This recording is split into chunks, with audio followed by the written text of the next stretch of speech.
អូខេសួស្តីពុកម៉ែបងប្អូនអរគ្នាក៏សួស្តីទៅកាន់អ្នកមើលវីដេអូខ្ញុំកន្លងមកដែរអញ្ចឹងថ្ងៃនេះខ្ញុំនឹងនាំទៅស្ដាប់បទខ្មែរយើងដែលនិពន្ធទៅដោយទឹកដៃកូនខ្មែរយើងហើយក៏ជាវីដេអូនេះក៏ខ្ញុំសូមផ្ញើជូនទៅដល់ពុកម៉ែបងប្អូនទាំងអស់គ្នាជាពិសេសខ្ញុំមកដែរឃើញពុកម៉ែបងប្អូនយើងធ្វើតាមដានជាមួយនឹងគាត់នេះទេគាត់នេះគឺជាបងទុំដែលគាត់តែងតែយកបទបុរាណខ្មែរបទខ្មែរគាត់យកមកកែច្នៃច្រៀងជាខ្មែរគាត់លើកស្ទួយនៅសិល្បៈខ្មែរយើងខ្លាំងមែនតើអញ្ចឹងខ្ញុំកម្រឃើញអ្នកដែល reaction ផ្សេងៗដែលយកបទគាត់យកមកធ្វើការ reaction មែនតើអញ្ចឹងអានេះគឺជាវីដេអូនេះក៏ខ្ញុំសូមស្នើហើយក៏ខ្ញុំសូមអភ័យទោសបើសិនជាខ្ញុំនិយាយទៅចំណុចណាដែលខ្ញុំខុសខ្ញុំសូមអភ័យទោសផងដែរខ្ញុំអត់ចង់ប៉ះពាល់ទៅដល់អ្នកណាទេតែក៏ខ្ញុំចង់សូមពុកម៉ែបងប្អូនទាំងអស់គ្នាបើយើងស្រឡាញ់វប្បធម៌ខ្មែរយើងស្រឡាញ់ជាមួយនឹងសិល្បៈខ្មែរយើងដែលបងគាត់បានលក្ខណៈថាបញ្ចេញស្នាដៃគាត់ហើយបងប្អូនយើងអត់នាំគ្នាជួយគ្រប់គ្រងនៅសិល្បៈខ្មែរយើងទេអញ្ចឹងទៅទៀតវានឹងអាចបាត់បង់ពេលដែលខ្ញុំឧស្សាហ៍តែឃើញថាពីច្រើនបងប្អូនអរគ្នាតែងតែស្ដាប់ជាមួយនឹងបទ rap ជាច្រើនតែបងប្អូនអរគ្នាអត់ដែលមកកលេចមើលឃើញគាត់សោះតែម្ដងគាត់ខំប្រឹងប្រែងនៅផលិតនឹងបទដែរថា rap ដែរហើយគាត់ជាសិល្បករជើងចាស់ដែរហើយពុកម៉ែបងប្អូនអរគ្នាបើមិនជួយ share នៅវីដេអូនេះទៀតដើម្បីចែករំលែកបងប្អូនអរគ្នាបានស្ដាប់នៅបទចម្រៀងសិល្បៈនេះទៀតខ្ញុំអត់ដឹងថានិយាយអីតទៅទៀតទេខ្ញុំពិបាកនឹងនិយាយហើយពិបាកនឹងបរិយាយអញ្ចឹងយើងត្រូវតែស្ដាប់តែសងខាងថាបទសិល្បៈខ្មែរបទសិល្បៈដែលលើកស្ទួយ rap សម័យ rap បុរាណលាយឡំចូលគ្នាបងប្អូនអរគ្នាត្រូវតែជួយ share ជួយអភិរក្សទាំងអស់គ្នាបើយើងមិនចាប់ដៃគ្នាមិនសាមគ្គីគ្នាដើម្បីអភិរក្សបទខ្មែរយើងទេ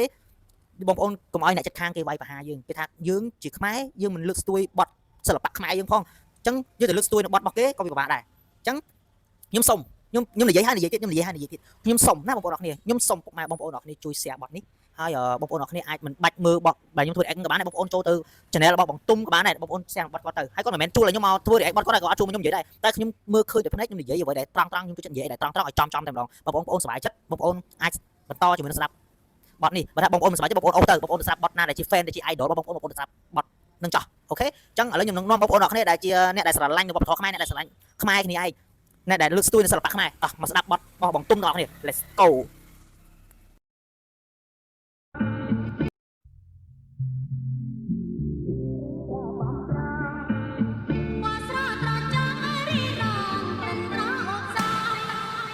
សំឡេងពីរោះមានឈ្មោះជាសិល្បៈតារាសម្ដែងក៏ល្អបានលុយមកកាប់ពីការបាំទេពអក្សរជីវិតក្រអបលាស្ដេចជីម៉ូតូដុកគឺសាច់ល្ខោនបាសាក់ជីវិតសិល្បៈខ្មែរខ្ញុំមើលទៅលើឆាហំមើលចំបារ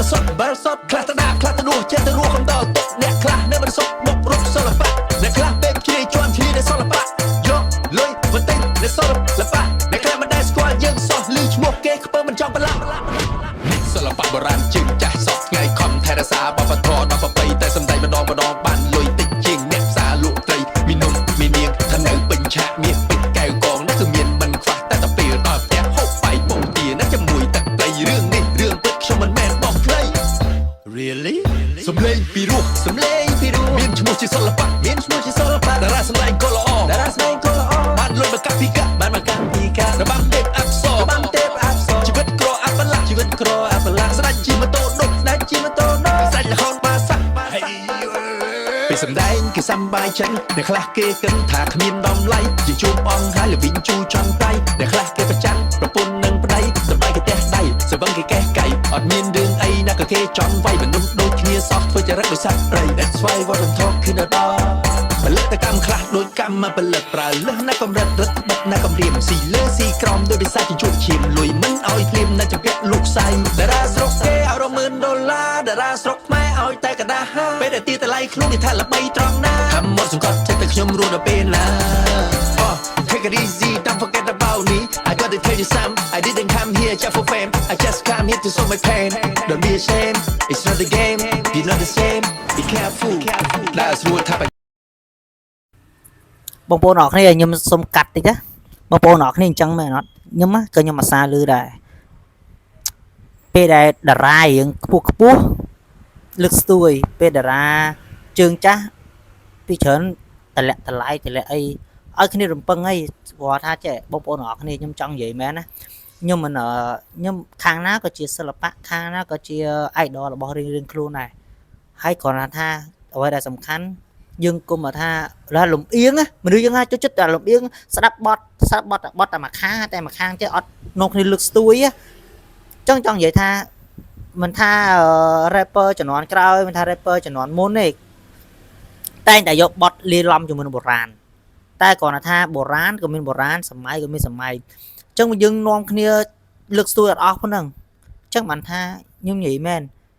គុំលំអៀងបទនេះខ្ញុំផ្ញើជូនអ្នកដែលស្រឡាញ់បទបែបបុរាណខ្មែរធ្វើម៉េចគុំលំអៀងស្រឡាញ់ខ្មែរយើងនិយាយថា KSK ណា K ចង់និយាយថា KSK យល់ទេបងប្អូនអរគ្នា KSK យល់តែមិន KSK ហាមជេរតែជេរខ្ញុំអត់តបទេបើខ្ញុំអត់តបដឹងខ្លួនឯងហើយខ្ញុំខ្ជិលនិយាយអញ្ចឹងទៅតាមដានបន្តទៀត let's go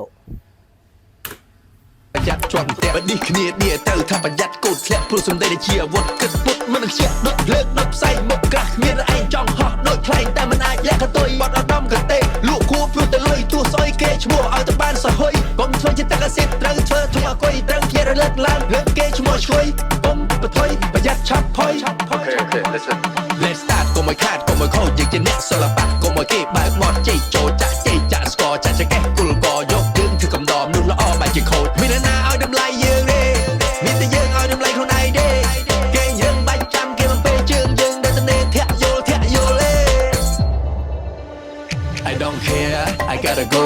ដាក់ធំបាសខ្ញុំប្រកាសខ្ញុំបកគោលផ្លេចបាត់ម្ចាស់ផ្លេចបាត់តកូលព្រោះសិល្បៈពួកយើងមិនចេះបញ្ចូលជីវិតមនុស្សគឺមានតម្លៃណាស់ទោះបីអ្នកល្អទោះបីអ្នកប្រឡាក់ពួកយើងនឹងខំតពួកយើងនឹងខំប៉ះដើម្បីសិល្បៈកុំឲ្យវារសាយរសាសំឡេងពីរោះសំឡេងពីរោះមានឈ្មោះជាសិល្បៈមានឈ្មោះជាសិល្បៈតារាសម្ដែងក៏ល្អតារាសម្ដែងក៏ល្អបានលុយមកកាប់ពីកាប់បានមកកាន់ពីកាប់របាំទេពអប្សររបាំទេពអប្សរជីវិតក្រអបលាក់ជីវិតក្រអបលាក់ស្ដេចជីម៉ូតូដុកស្ដេចជីម៉ូតូដុកស្ដេចលខោនបាសាក់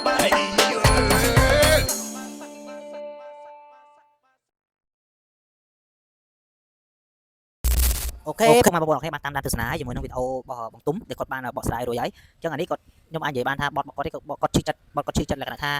គាត់ប្រឹងប្រែងធ្វើហើយតែនៅតែមិនសូវមានអ្នកគ្រប់គ្រងអញ្ចឹងហើយបាទខ្ញុំចង់និយាយប្រាប់បងប្អូនថាបងទុំគាត់តែងតែចង់បាក់គាត់ចង់បាក់ទឹកចិត្តម្ដងៗដោយសារតែយើងអត់សូវមានអ្នកគ្រប់គ្រងគាត់អញ្ចឹងធម្មតាសិល្បករនៅស្រុកខ្មែរយើងត្រូវការខ្លាំងមែនទែនពីពុកម៉ែបងប្អូនអរគ្នាជួយគ្រប់គ្រងបើមិនយើងអត់ជួយគ្រប់គ្រងទេវាធ្វើឲ្យវប្បធម៌ស្រុកខ្មែរយើងវាសាបវាបាត់បង់ទៅមុខទៀតហើយវាកាន់បាត់ទៅហើយអញ្ចឹងវាអត់សូវមានអ្នកកាន់តែលេងយកវប្បធម៌ខ្មែរយើងយកមកធ្វើជាបទចម្រៀងទៀតទេអញ្ចឹងអានេះជាមុននឹងជាចុងបញ្ចប់គឺមានអីទេគឺមានតែម្រាមដៃ10សូមពុកម៉ែបងប្អូនអរគ្នាជួយ share នៅវីដេអូគាត់ផងហើយបងប្អូនអរគ្នាបើសិនជាស្រឡាញ់ចូលចិត្តវីដេអូខ្ញុំកុំភ្លេចជួយដាក់សញ្ញាកណ្ដឹងឬក៏ជួយ subscribe ផងបងប្អូនអត់ពេញចិត្តជាមួយនឹងខ្ញុំ react នឹងបទនេះទេបងប្អូនអរគ្នាដែលមិនពេញចិត្តបងប្អូនអាចអស់រំលងបានណាអូខេខ្ញុំមានអីទេមានតែម្រាមដៃសូមអរគុណដល់ពុកម៉ែបងប្អូនអរគ្នាទុកជាមុនសម្រាប់ការ share អញ្ចឹងជួបគ្នាជាមួយនឹងខ្ញុំបាននៅប្រូតនៅវីដេអូក្រោយបាយបាយ